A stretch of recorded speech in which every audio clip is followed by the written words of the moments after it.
Okay, next question. What genre would best describe your trilogy? Is it romance centric? Well, overall, yes, I would say it's romance centric. It's a romance trilogy, of course. Volume one is quite a bit more steamy than the rest of the trilogy. Volume two, I would say, is classical romance, and volume three, perhaps romantic suspense.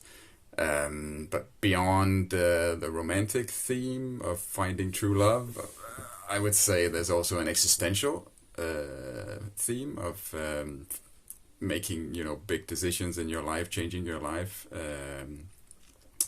as well as a coming of age theme.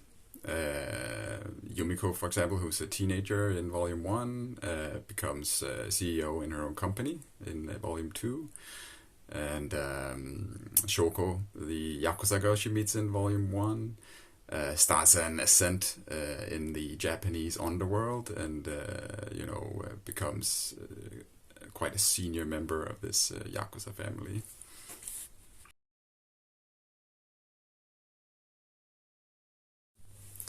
Right. Next question. Could you describe the cross-cultural aspects of the Tokyo trilogy, as well as about the strong female characters it features?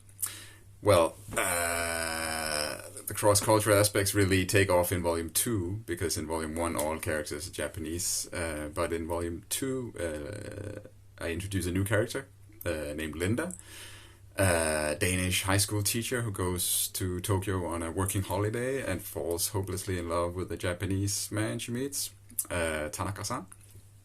And Tanaka-san, of course, there are many cultural differences between herself being a Danish, emancipated woman who's quite emotional, and then this Japanese man.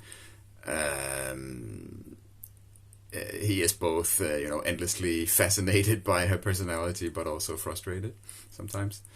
And about all the female protagonists I have in my series, why are they all women and strong independent women? I don't know.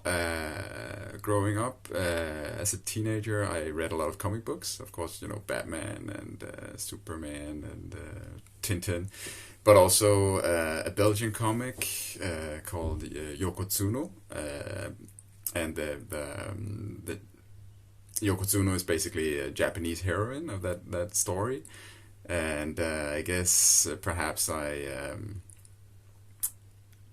had her in mind when I created my characters for the Tokyo trilogy.